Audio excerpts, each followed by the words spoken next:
What's up, Shinners? We are here on a very special Shindig podcast. Big shouts to Matty P for letting me run rogue with the podcast for a little bit. As you can tell, he's not here with us, but we're going to do a good job of it. We're continuing the American takeover here, and I'm joined today by COY White, who has ridden with us all day. We went on an epic street ride today in San Francisco with Brad Sims, and thought it'd be awesome just to get together and have a chat. So welcome to the Shindig podcast. I'm honored. I'm representing my hero, Allie Clarkson, because the first Shindig podcast I heard was him in 2021. Right. And it's definitely interesting hearing the difference in like street trials or trials cultures in general, because like North American street trials, there's like 7 of us. Yeah. and give or take, depending on what year it is, but anytime I need to find someone anywhere, I just hit you up. So it's working so far. Yeah, it's so far so pretty good. Well. Yeah. The numbers are starting to grow, which is a good thing. That's what we need. I've done my best in New York, but like it's actually surprisingly hard there. I think just because of the landscape, but I got 2 BMXers to get trials bikes. One of them, his name is Dan. I saw him at the LES skate park, and wow, it sounds like we're back in New York. They even got the bass on the cop car too. They're like, but yeah, I saw this guy riding a 24-inch cruiser at LES skate park, and I was like, there's no way. Is that like a? And then he had like a giant rear-only disc brake. Oh, no way. I was like, is it a trials bike? Could it be a trials bike? People ride rear brake only on trials bikes. And I saw him like cranking around a little bit, and he wasn't geared for that. But I was still like, but he's riding a 24-inch steel cruiser with a giant back brake. He's almost there. Yeah, he's so close. So I like went up and talked to him, and we followed each other on Instagram, and I like kept sharing clips with him and stuff. And eventually, like a year later, he was like, hey dude, I got an arcade. And I was like, mission accomplished. Let's go ride something. You just wore him down on your DM game. And so we show up to like do a ride, and I'm looking at this bike, and I'm like, did you put that clean sticker on there? And he was like, what? No, this is all like all this stuff's from the guy that I bought it from. And I was like, who'd you buy this bike from? And he said the name of whoever it was. And then I took a picture of it and sent it to Allie. And I was like, is this your green arcade? And he was like, it sure is. Did he buy it from? And it was like the same person. And we were like, oh, that's so cool. Wow, it's such a small world that the secondhand market is transcontinental. But we kind of were looking at it, and he was like, wow, because he follows Allie, so he just hadn't had a trials bike. And so he was looking at it like, wow, man, like Allie C rode this bike. And he's big like me, like he's 6'3", probably a little like sturdier, maybe 200, 210. Right. And then he like kept looking at it, and he was like, oh God, Allie C owned this bike. The bar is set pretty high on what you gotta do. Well, not only that, but just like, what has this been through, because he sold it. Yeah. And it's like 3rd generation divided from being like a show bike, a video part bike, a vlog bike. And I was like, you should probably get some new forks. Maybe some new bars. And I don't think he ever changed them. Still going strong. No, I don't think so. Maybe he broke the bars or something. I feel like he eventually changed the bars because they broke, but the forks, I don't really even want to know what happened. But I guess it's him and like one other 20-inch rider, Marcus Hoyt, who got like a 26-inch old school comp bike. And Dan, like, New York is weird because everything's so close together, and you can just get on a train and be somewhere, and there's no variability. Right. But everyone thinks everything's too far away, and so no one sees each other if you're more than like one stop. So I was in like Ridgewood and Bushwick in Brooklyn. It's like the border of Brooklyn and Queens, about 40 minutes outside of Union Square in Manhattan. So I would have to come to Union Square. Dan was like around that area working for a tech company, and then Marcus was in, I forget where he was coming from, but it was like some other part of Brooklyn that was like equidistant we were as far away as we could possibly be without one of us being in New Jersey or one of us being in Long Island. And we rode twice in like 2 years. And then I think Marcus had problems with like his brakes. Of course. That's typical, right? HS33s. and then Dan eventually, just because New York spots are weird and it's really not a city that's like super well suited for trials gearing. He just switched it back to a cruiser eventually because like we weren't going on group rides, and then that was it. Those are my two guys, and then that was the New York trials. I'm back on my own again. Wait, so where did you pick up trials? Like, how did you get into it? I was terrible at everything else. No, I think we were talking a little bit about this before, but I was not an athletic child. And I grew up in a super small town, so if you didn't like do football or soccer or football, then like you didn't really have a social circle. And I did neither of those sports. And like also I was a pretty awkward kid, also the only Asian looking kid in the town where I grew up, and also Southern American diet, because I grew up in North Florida, like on the Florida-Georgia line, which is way more Georgia and Alabama than it is Florida. And like Southern diet plus Asian genes just apparently does not go well at all. So I packed on weight really fast as a kid. And I think I was like, I want to say I hit 180 before I was like more than 5'8", and like none of that was muscle. And eventually, like got into middle school, I had kind of been doing some music stuff, and I realized in middle school that like you could get out of doing gym class, because I did not want to have to like dress out in a locker room around people, much less run in public. It's like, how can I not do PE or gym? And at that school, at that time, you could take band. I was like, done. I'll do music, sort of. And the band program was like known to be terrible, and for all intents and purposes, like a formality to have in the school curriculum. Right. And I like showed up to band class thinking it was like bands, like a band. Like a rock band? Yeah. And that was not the case. So I thought I was going to be super lazy, show up and just like screw around on the guitar playing tabs all day. And they're like, no, would you like to try an oboe or a trumpet or a baritone? And I was like, oh, okay. So they started passing instruments around the room, and I figured out that the laziest instrument I could learn was trombone, because it worked the most like a guitar neck. And then I started playing that for like a year and a half at that middle school, had to change middle schools for bullying stuff. Went to a new one, and that band director was like militant, and the PE thing didn't work anymore. So I had to go to gym class. And I like couldn't run to save my life, because as I hit my growth spurt, my femurs like outran my quads and hamstrings. So like right where the, it's very visible for demonstration purposes, but right where your tibia, like all your patellar tendons insert, was under constant tension all the time. So it like pulled out this bone spur, was always inflamed, and I like had no outlets for movement at all. And I had actually found like a Danny McCaskill video. I don't know which one it was, but it wasn't one of his big ones. I think it was like early on in his time with Red Bull. And it might have been San Francisco if he did that like a long time ago. There was like some rooftops, a lot of like flat G-turns. It looked like it was a pretty quick shoot. And then like I saw it, I was like, oh, that's super cool. And then completely forgot about it.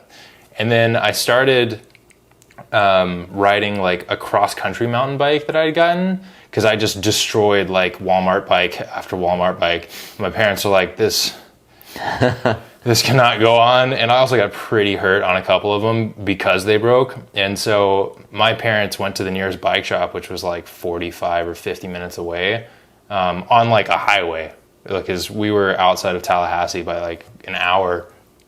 And they found like a giant Revel one.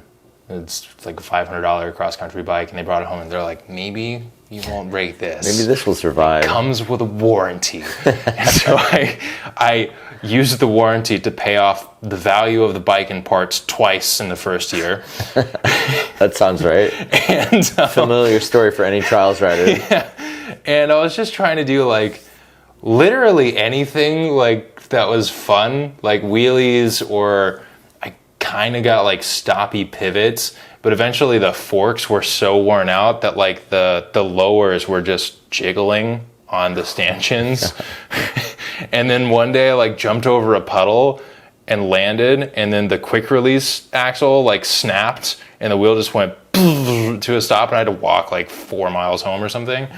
And eventually, because I was like doing anything on a bike, the town was like really small. It was like main road, a McDonald's, which is where like the kids hung out. Somewhere in my childhood, we finally got a Walmart, which became our mall. But the McDonald's had like some curbs, and I could just camp out there. And there was like this building that had this constant revolving door of businesses opening and failing behind it, with like, parking stops, some curbs, manual pads. And I would just hang around there forever. And eventually I found like another guy that was getting into flatland BMX. So like the two styles of biking that materialized in the small town. Right. One flatland rider and one trials rider. And he actually showed me way back home. And then I was like super hooked. And I was actually really bummed when I found out that Danny's bike was a 24-inch, because I was like, oh, I can't fit on that. I thought it was like a mountain bike. And then I found Allie. And then I like really went down the rabbit hole, because like all Danny's videos are super, I don't know, they look fun. And so did like Allie's riding, but Allie's riding was more relatable to me, because I was like, I'm never ever going to like get this comfortable on a 24-inch. Mm-hmm. And I don't know what it is. Maybe I'm alone with this, but for the longest time, I just felt like 24-inch bikes weren't real. Fair. Does this sound reasonable? Or was this a thing that anyone else thought? I think that when I first started riding 24, because I got a inspired foreplay, and I thought, it must be easier to do all this trial stuff on a 24-inch bike. I'll try it. And I got an inspired foreplay, and I got on the bike, and I was like, it's no different. Like, it's the same thing. Yeah. And then you realize that like Danny's a solid 6 inches shorter than me. And maybe I'm supposed to be on a 26-inch bike. Fair. Wow, he's 6 inches shorter than you? I don't know, give or take. Yeah. But like, he's not 6'3". There's a difference between people riding 24 and 26-inch wheels, and usually it's height. Yeah. No, I mean, because I remember, I don't know what it was. I think it was just the novelty aspect. Like, if something doesn't seem like it's established, it kind of has like a burden of proof to prove that it's not like a toy. Mm-hmm. And I think now, like, I don't really blink twice when I see a 24-inch bike, other than that it usually means there's a trials bike in front of me, which is incredibly odd, because I think I've had like 8 sessions with other trials bikes around me in 10 years. But anyway, Brad showed me way back home, got hooked on that. Started looking for literally any video of street trials I could find. Found Allie, found the Hex, started looking at tardy bikes and stuff, and then made the case to my parents that like, this bike won't break like this other one has that you've been paying for. Thank you, by the way, since the warranty is up. And I think they were just like, my dad was probably worried that like, if I didn't find some activity, I was going to get like really off the deep end and like just obese through high school and be limited mobility. And, he was like a super fit, super strong Navy guy. And so he probably saw some value in making sure that I, if that was a choice I made in adulthood, sure. But to at least not come out of childhood being like, why didn't you guys like help me like do something about this? And so they got the bike, and I literally like put it in my bedroom and just like, wow, look at that. I don't know how to do anything on this bike, I can't bunny hop it. Geometry's super weird. Wasn't expecting that. But I'm just looking at it like, wow, look at that. It's a red hex that I watched in all of Allie's videos. What was that process like? You get this bike and you know what it can do, but you don't know how to do any of this stuff. Like what? Then what? It was, I got really ambitious, but I didn't like, it really goes to show how much value there is in like a community, or even just like another person that does the same thing to like bounce ideas off of. Because it took me, I think, a year and a half before I realized like putting tar on your rim existed. And I was way too scared to like grind down the rim. And my parents couldn't possibly fathom the idea that this bike that they had just gotten me, because they didn't like know what it was or why this was such a thing for me. But they're like, you want to take an angle grinder to the bike we just spent an asinine amount of money on for you? And I was like, I promise it's for a reason. So that didn't happen. But eventually I think, I don't know how I found out. I definitely didn't figure it out. Someone told me. But I like went to like a Lowe's parking lot one day with my dad, and I was like, well, there's a lot of blacktop patching and tar in the cracks. And I just like pulled up a chunk of tar and like put it in a Ziploc bag. There were like rocks in it and stuff. I was like, I guess this is what I'm supposed to use. I put it on my brakes. I was like, oh my God, how was I ever doing anything without this? And I had developed like tons of bad habits because I was so like death grip on the brake, because I would completely loop out and die if I wasn't. And so I had to learn to like let go of the brake before hitting the like cranking the crank, because before I was like on the brake and it was so slippy that I could just pedal through it, and it didn't matter when I disengaged it, and I basically was like floating a little bit on the lever, but for all intents and purposes like completely locked the whole time. So I put tar in it and then realized that I had to like relearn how to back hop again. Because I was, at this time, I was like 220 probably. And on my way down maybe a little bit, but, you know, CNC'd painted rim, factory HS33 brakes, and not the best form, bad time. Yeah. Very bad time. A little bit of tar can make that way better. Yeah. Way better. And, yeah, but it was just like a lot of, I had nothing else to do. Like school was okay, but I was already like, whether or not if I was riding or not riding, it had no impact on my school performance. Like homework was impossible for me, and tests and quizzes like floated me through everything at a solid B- or less as the years went on. But there was like band practice sometimes on like Tuesdays and Thursdays, and outside of that I went home and kind of got burnt out on video games because I took them really seriously for some reason when I was like a tween. I like started a YouTube channel, wanted to be a commentator, and turns out no one wants to hear the most annoying kid in a Call of Duty lobby as a video commentator. But I had like just sort of naturally gotten tired of gaming, which was like my hyper-focused thing before. And so every time I go home, I just get on the bike, and it was also a way to like get out of the house and just go ride a couple miles into town and hang around McDonald's and Walmart. So you just fill the time. I'd have like a 6 or 8 hour ride where it like wasn't super intense, but you just are there for so long, you're gonna figure out some stuff.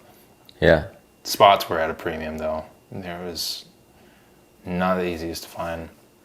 But Was there a period of time from when you started to sort of where you are now where you had like a giant leap in ability, or you know, where you were riding on like a way different level? I mean, or has it just been like a kind of slow burn to get to this point? Like, no, it's been every time I've met up with other riders. Like the month after that is equivalent to like 4 years prior, or like 1 or 2 years prior. But the first time I ever saw another trials rider was Jordan Lee, George Thompson,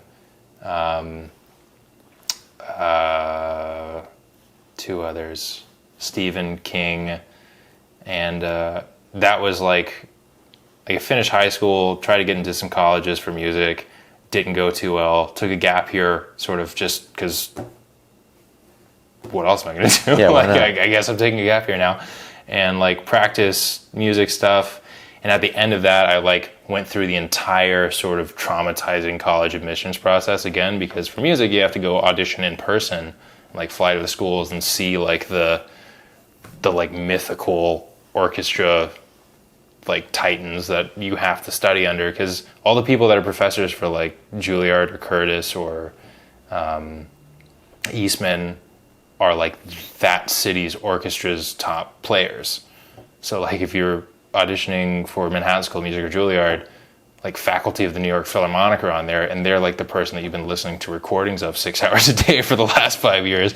So like a little nerve-wracking, and then to like completely faceplant the first year and come back the second year being like, I have to see all these people again, auditioning as a freshman again. This is terrible. I got to the end of that, and it was kind of like another basket case. And I had like a little money saved up, and I was like, this is just enough to buy like a Norwegian flight and a bike bag, like checked bag fee to London and back.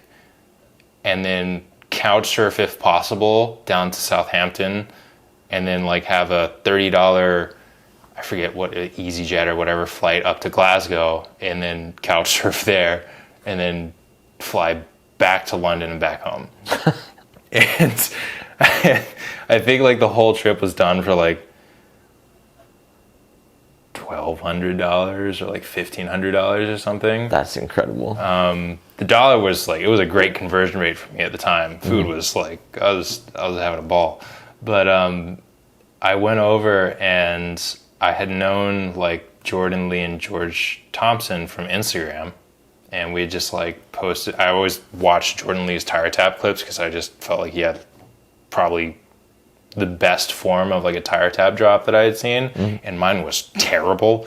So I would just like watch his clips all the time. And then he also had these really like insanely unfortunate crashes or just mishaps every once in a while, where like his bike would break in some inexplicable way, or he exploded like 3 hope hubs in a row, which like at the time were indestructible. Right. Or like one time he jumped up into a street sign and like gashed his face, and but he posted a photo smiling like, ha, and it was quite the chronicle to follow. And when I went over there, I realized when I walked into his place, because it was a whole just nightmare of a trip for the first 2 days, like everything went wrong.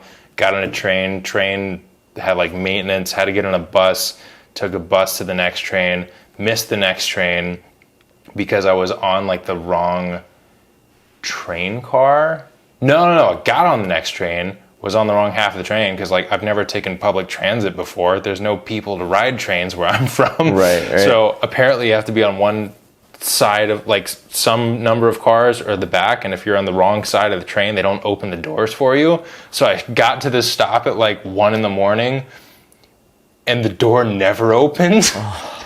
And then it just went away. It was the last one from London. Whoops. Yeah, and then I like called a cab service. The cab service the guy was just asleep. And I called another one. They're like, we don't have any in your area. Could you hold? And I was like, I got 1%. So if this call disconnects, this is where I'm at. And then my phone died. And then like an hour and a half later in the rain, like a cab came up, and then he tried to charge us double because he missed. So I think I was coming from like, I don't remember what town, but it was like a 20-minute drive or something. And I got picked up by the taxi, shoved my bike in the back seat, got in the passenger seat, and we're driving at like 2:30 in the morning or something. And he mishears the postcode that I tell him. And this is the first time I've ever dealt with postcodes, so I don't realize how important they are. Right. And he overshoots the town I was aiming for, but missed the first time, backwards by the same distance to a completely different town that was like 1 letter off on the postcode, and drives back to Jordan's house and then charges us for it. And like Jordan ultimately took that because I didn't have any cash because I like just got there. Right. So Jordan hops in, they go to an ATM at like 4 a.m. now. Oh my God. The next morning, I feel like I'm in a fever dream. I barely know what my name is. And I walk out, and Jordan's on his Sky. And I'm like, and it's not only like another trials bike, like it's the inspired Sky. Right. And I'm like, whoa. And then he starts jumping around. I'm like, that's what it looks like? Because I've never seen it from third person before. And this was like 4 or 5 years into riding. And I injured myself before that trip by like 5 days. So I was trying to cram to like not suck when I went over there because there was a chance that I might meet Allie. And I was trying like a hop manual on this brick triangle at Florida State University and just kept nosediving off the end of it. Mm-hmm. I got so frustrated because it was like fear nosediving. Right. That I started landing harder and harder, and eventually I just like crushed my wrist a little bit, and it turns out I tore like my triangular fibrocartilage complex, which ended up being like a 9-month disaster of an injury because I kept thinking it was good, and I go out and do one bunny hop, and it's like back to square one. So let's restart the clock, another 6 weeks. But yeah, like after that trip, just seeing them there, even while injured, I just like wrapped it up in a brace like crazy. And we had parking lot sessions, and I like progressed foot jam whips. I never landed one, I don't think yet, but I progressed them. I got to ride an Allie's vlog, which was like mind blowing, and I was incredibly awkward and had no idea what to say or do. So it's painful to watch, but it's also one of my most cherished memories. Wait, so you didn't know that you were going to meet Allie on that trip, even though you were planning to go to Glasgow? Correct. I was like, I'm going to go to Ben Lomond, and I'm going to figure that out when I successfully get to the UK and like to Southampton. And while I was there, like there was a couch surfing app, and I was going to like stay with someone, which in hindsight maybe wasn't the best idea, but who knows? I mean, it seems like a really convenient way to get cut. Yeah. But it was, a couch surfing app in Glasgow. Maybe not hindsight 2020, but I got like a message like, oh, we've had to cancel. Sorry. But there's like, it's not available anymore for your dates. And that was like 2 or 3 days before I was supposed to fly up to Glasgow. And I was like, oh no. Because I don't know anyone there except for maybe Allie, who doesn't know me. Right. And I messaged him, and I was like a mega fan when he started vlogging, and I was super into video production and video editing, so I was giving him like tips in Premiere, which is an aneurysm-inducing software. Yeah, I've since abandoned. It's the worst. Yeah. And but I kept like trying to give him tips for like video editing, even if it was just, I think every once in a while he would mention that he like, I don't know how to like fix this, so sorry.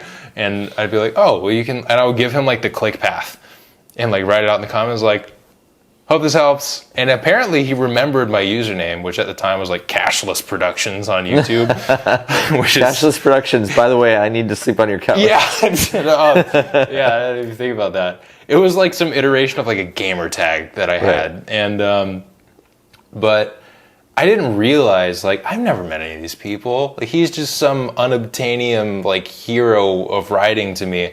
And I've never met any other riders. I don't know what like the culture is. I didn't know like bikers are so chill. Mm-hmm. I didn't know people were chill anywhere. And so I was talking to Jordan. I was like, I don't know what to do. And he's like, have you tried messaging him? I'm like, what? Like, I think George went up and stayed with Ewan, and they just stayed with them at their flat. And I was like, you can, what? You can do that? You can do, what you're saying, just ask this man who has no idea who I am, and I'm clearly a fan, if I can live with him for like a week for free. And like, this is just such a mind-bending like concept to me. It sounds crazy when you say it out loud like that. Yeah, because like I have no precedent that this kind of like, I don't know, that something could bring people together to the extent that they're like, let's do cool stuff and have fun. Like, I'll give you a place to crash and let's go ride. Like, to me, it was, I don't know, Allie and Danny and Duncan and like everyone that I was watching at the time was like, might as well have been celebrity status to me. And so I messaged him, and he remembered who I was from all my YouTube comments teaching him how to do video editing stuff. And I was like, yes. And I think if I went back and found the message, it's probably some rambling, like super timid. Like, I just, you know, I don't want to impose. It's just maybe if it's no inconvenience to you, and if there's space available and things aren't too like, just preface after caveat after preface after, like, just trying to give as many ways to not look like I expected it as possible. And yeah, it turns out none of that was necessary. He was just like, yeah. Like, sounds good, fine. Yeah. Come through. Come through. That's how it is. Like, there's so few people in this world that do what we do. Yeah. And when you find that other person, you're like, oh, you need literally anything? Like, here you go. Yeah, and I was like, I can't believe this is happening. Because originally I was hoping that I had scheduled a week in Glasgow where I was just going to, like, cross my fingers that one day he would be okay to, like, meet up at Ben Lomond and ride. And what ended up happening, because I didn't have an enduro bike. I'd never ridden a full suspended bike in my life, and I wanted to ride down the Scottish Highlands. Yeah, piece of cake. Yeah, and I was like, I'll just rent something, right? You can do that. I'll just rent a bike for this, and then I'll figure it out when I get there. And I got up there, and I told him that I was like, yeah, the thing I really want to do in this trip is I saw Ben Lomond in one of your videos like a year or two ago, and I just, like, want to go there one day and ride down it because it looks beautiful. And he's like, cool, do you have a bike? I was like, no, I didn't get that far yet. I'm actually kind of surprised I'm here. And he's like, well, we might have an extra. And they ended up, I think, there was a guy named John who was living in the apartment who I think did art department or ramp building or something. And he had, like, one of the Santa Cruzes from Danny, like one of the ones that they sent before that was a thing. Right. And it was the blue one, the 2015 5010. It's like, you can just take that. And I was like, what? This is like a $8,000 bike.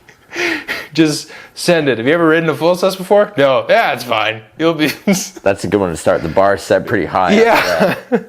And that's actually, like, my only true mountain bike that I've ever owned is a 2015 Santa Cruz 5010 in blue that I got on eBay. Just, it's in a large because that one was, like, small or XS or something. But I got it because I was like, oh my God, it's the bike. It's the same So bike. much symbolism. But yeah, sorry, what was the question? What was it like? I mean, so you went and stayed with Allie, but what was that like? What's it like to crash on his couch for a week and ride bikes with him? It was like, it unequivocally was a life path altering experience, just because it completely changed the perception of, like, possibility in my mind. Like, I had no idea how many self-imposed limits there were that were fabricated based on absolutely nothing. And to, like, show up there and just hang out with these guys was like, I never thought that I would get a chance to go to one of their shows to maybe shake their hand or get an autograph. And now I'm, like, having dinner. There was this one really funny dinner. Jane was there and Allie was cooking, and Danny was there right before he had to go to, I think, Eurobike or something. And Allie made, like, I don't know what the full meal is, but I know that a part of it was, like, pinto beans over sweet potatoes, or I guess yams or something. This must be a Scottish thing. I don't know that it is. I'm sure there was a protein of some sort, maybe it was pork or something, but I remember Jane, like, Jane was, like, kind of picking at him a little bit, and, like, out of the silence, Allie was like, do you not like your dinner?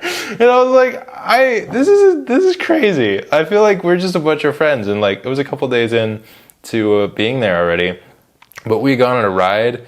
Danny's street trials bike had already been sent, so he was on his full sus bike, and then I met Miles, who I'd seen in videos, and I was like, you guys are like characters on Friends to me, and, like, we're all just hanging out. Right. And then Miles almost died because he got on my bike, which has American brakes. Oh no. So we swapped because he had, like, the Pashley, the, like, 26 megahertz or whatever it was. Eddie Tongue. He had just gotten it, like, really touched up and rebuilt, and we all went to the spot before it got bulldozed and cleared out, where it was just, like, the spindles, like the wood spindles for wires and pallets and stuff.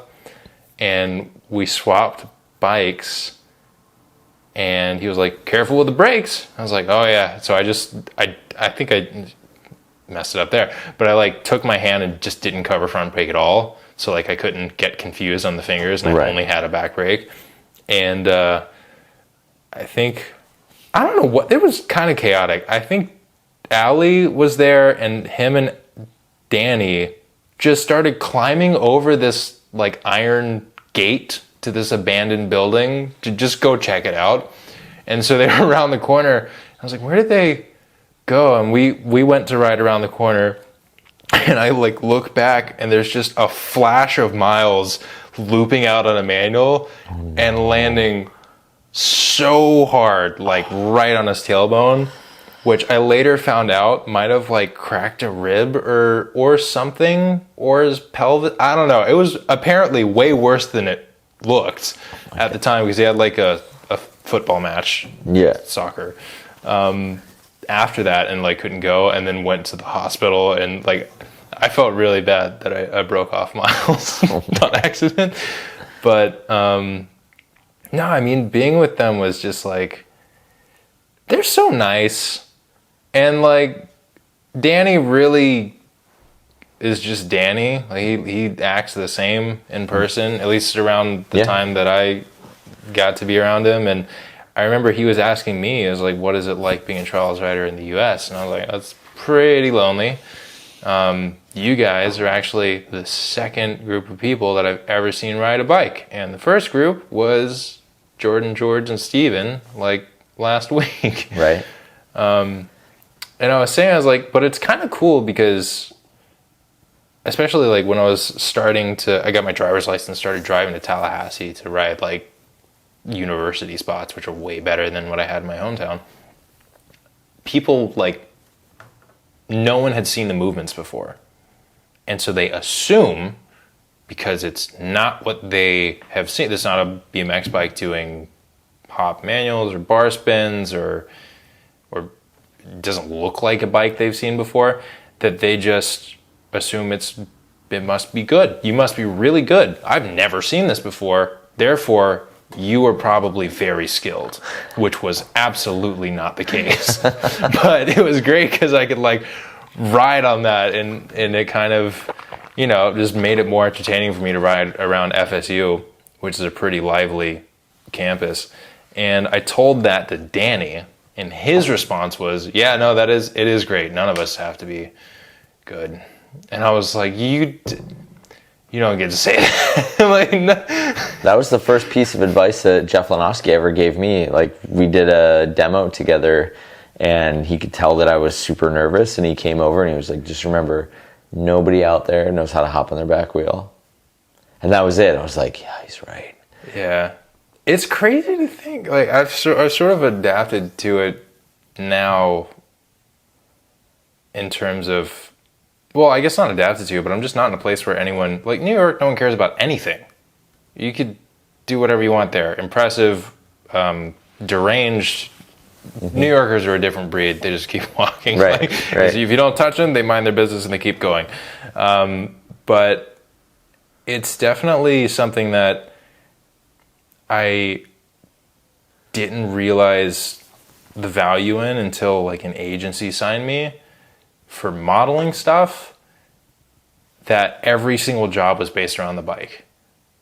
But not anything towards limits of riding, just any of the trials fundamentals that you learn like when you're starting off or watching tutorial videos.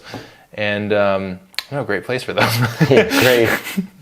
Great plug. But I did, one of my first jobs was like a 5-figure 1-day job for Fila, and I had a flat box that was a 12 or 15 by 15-ish, just painted white walls, white floor, and I just hopped around, did like a back wheel pivot, like the Martin Ashton style, like pull up 360 pivot on the back wheel, right? And I was loving it. I did my cheater foot jam whip with my 203 mil front brake. And it's just such a novelty that it really, I don't know, that people people gravitate towards it, really validate you more than I get imposter syndrome a lot. I'm like, I'm not that. I'm a solid 5 out of 10 writer, but I don't know. It helps to sort of, I guess, zoom out a little bit and appreciate that. Like, this is cool. Yeah, this is fun. You're doing it. You know, like no matter what, you're doing it. You're documenting it. You're putting it out there. Somebody said, I like my way of doing it better than your way of not doing it. And I think that's like so much of what it is. Like, well, I just put stuff out there and a lot of people don't. And here I am, you know. I have to write that down. I have a little quotes though. That's great. So, you know, obviously one of the things you've done is obviously built like this gigantic following on social media from TikTok and Instagram and whatever. But talk about that. Like what started that? Like how did you get that going, and like what's the deal? I have no idea what I'm doing. Some people are very calculated, but every time I've had a major viral thing, it's not a complete accident, because I do want to build this and it is a goal, and I am, you know, trying to be strategic about social media and media in general, but I'm never, you know, crunching the numbers and like, this is what I need to post and it'll get a bunch of views. And usually if I do, that means it's definitely not going to get any views. And then every once in a while, I'll just kind of post something like offhand, just, I have this clip laying around or something else. And then that blows up for no apparent reason to me. But everything makes a little more sense, like in retrospect, I guess. But it's been a lot of not what you'd expect. Biking has kind of found a way into, what's happened is, like, I think street trials, fortunately, has gotten enough really good riders in it now to where the clips that I would post are not really like any banger lines that are gonna pop off, but there are different ways to work with what one can do, and you know, those skills not necessarily relegated to writing, but also if it's video production or just ideating. Like your YouTube Shorts channel, or your YouTube channel through Shorts, has been an incredible case study on like just options to, you know, break the game, I guess. Much in like us and Brad were talking about how LZ did that with his how-tos, and how everyone back in the day with BMX how-tos was like, why is he making how-tos? He's not the greatest rider in the world, definitively, so what gives him the right to make them? And it turns out the answer is a camera and everyone that watches. I can do this trick. Yeah. I can tell you how to do this trick, and I have a channel. Here you go. Yeah, and like it helped a bunch of people, and a bunch of people got joy from that. What's so terrible about that? And I have to frame everything more in that sense now. And so I try to look at like, I've like looked at Nigel Sylvester's stuff a lot, because I think he's a good show of like, if you can try to figure out what really looks like fun to people and relatable with writing, you find out that it's just like fun, stupid stuff. It's like jumping from the sidewalk into the road, doing like little bike flips and stuff. And Nigel still has like hop whips and bar spins, and who knows if I'll ever learn those.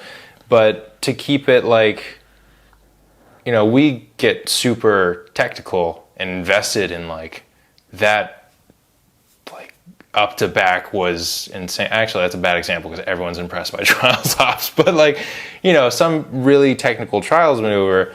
And because we're deep enough in it, it means a lot to us. But sometimes we discount like a wheelie line or like something that's kind of goofy or not, you know, following all the rules of style as they have been set forth by the deities of trials. And we'll just like kind of forego things that would otherwise be fun, and there's no reason not to do them. And so I'm trying to make my writing both look more fun, but that has a big aspect of just like making myself more comfortable. So lately I've been really trying to kick it up. But a lot of the videos that have gone viral have nothing to do with anything that I'm doing on purpose. Like I'm trying to build a lot of media stuff around cars right now. And maybe half of the viral videos of the last 2 years have had anything to do with a car, and some of them are like automotive adjacent or car trivia stuff. Right. But the other half are like the very first thing that ever popped off that got me signed with an agency and stuff was literally this is the dumbest story ever. It was a TikTok that I made because a purple ube cake showed up at my door in my apartment building, and I didn't order it, and my roommates didn't order it, and I didn't know whose it was, and it said it had to be refrigerated, so I just started freaking out because I was like, the easiest thing to do would just be leave this cake outside because someone will realize they sent it to the wrong place. Yeah. They'll come get it, but it has to be refrigerated, and I don't recognize that name as belonging to anyone in this building.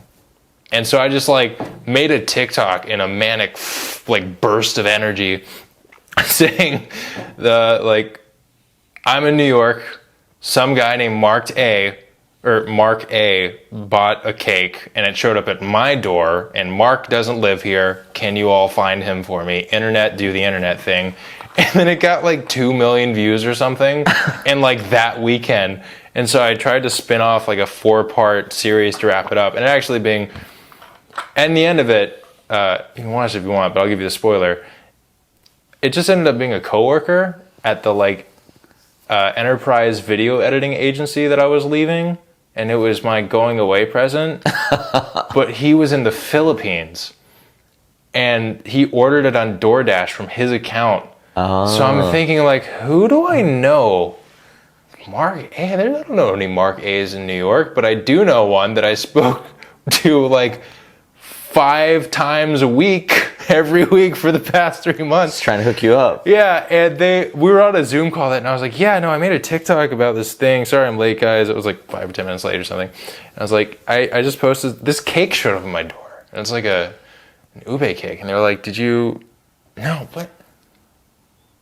Oh, no, they were trying to hint it to me, and I didn't tell them. And then I brought up the cake unrelated to that, and they were like, that's what... But they were like, did you notice anything today? And I was like, oh, what did I miss? Like one of the... Like, did I miss something in Trello? Did I like, let me know. I just, what did I do? Like, no, like, did you receive anything today? And I was like, guys, I'm sorry. I've been like super scatterbrained. This cake showed up that I don't know who it belongs to. They're like, no, like, did you get a package today? I was like, well, just this cake that I made this TikTok about. Wait a second. But that sent you on your journey. Yeah, it started everything. I went from, I don't know, maybe I had 10,000 followers on TikTok, which means nothing. Followers in general on TikTok mean nothing because it's the first non-native follower platform. But I had posted one thing that got like 70,000 views before that. And it was when TikTok was like full cringe mode, had not figured out its culture of content yet.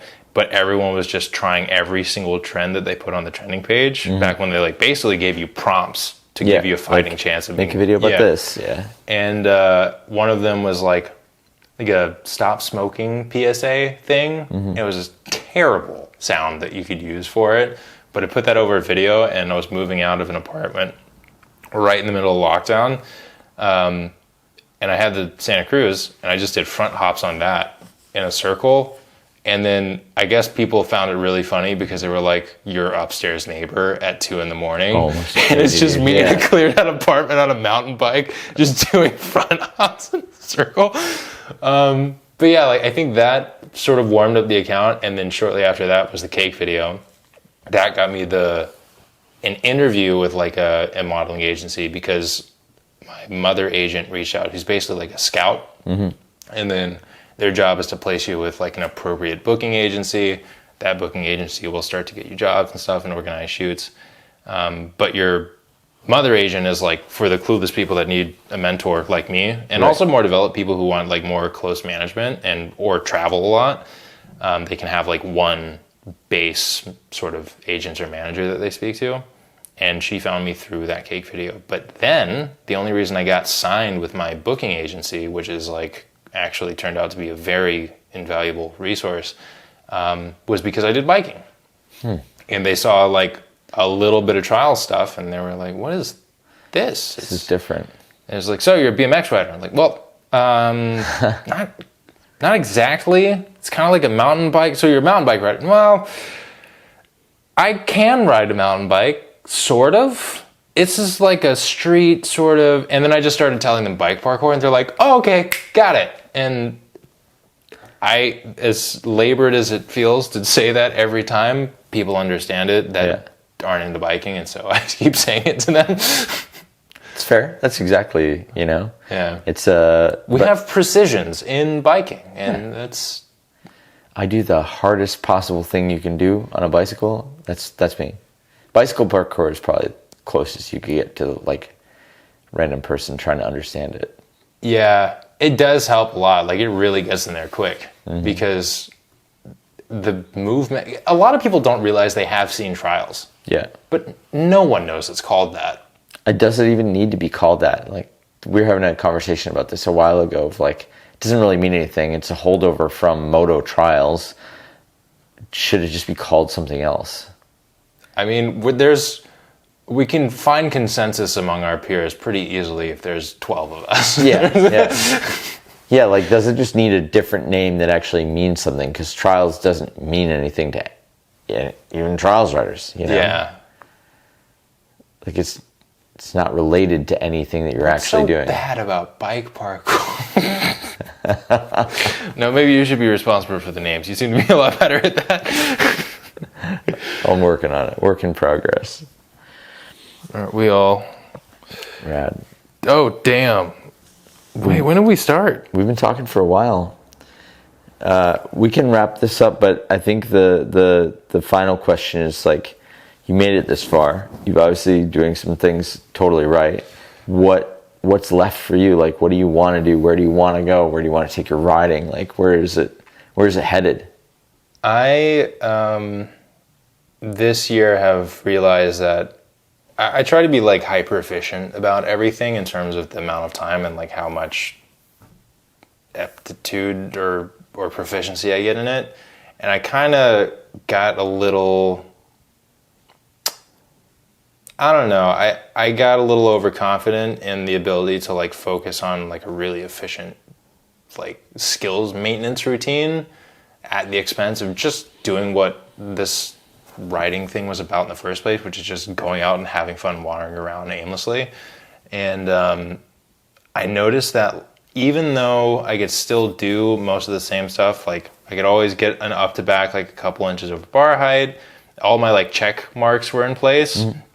Like, comfort on the bike felt horrible.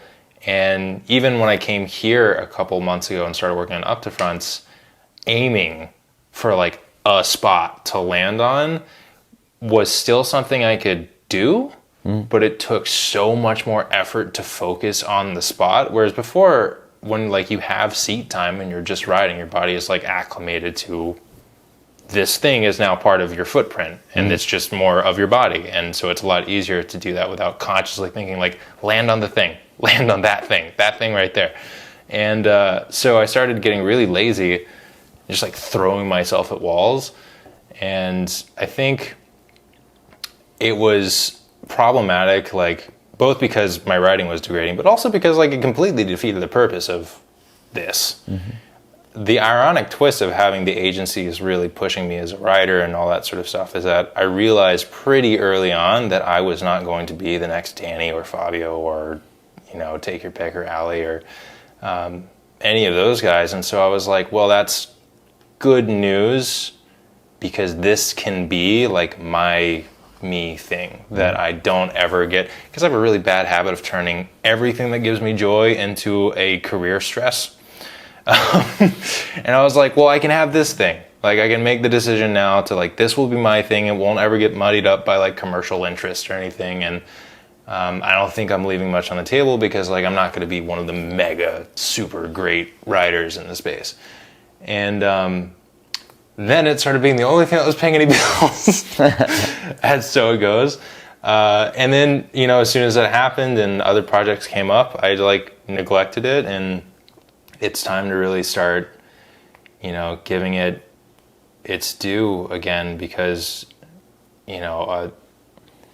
I tend to forget how impactful it has been in every facet of my life, directly or indirectly, because even down to the fact that like this was a sport that got me out of my hometown to meet some people, to prove me wrong about having limited myself on every other front of anything I ever wanted to do.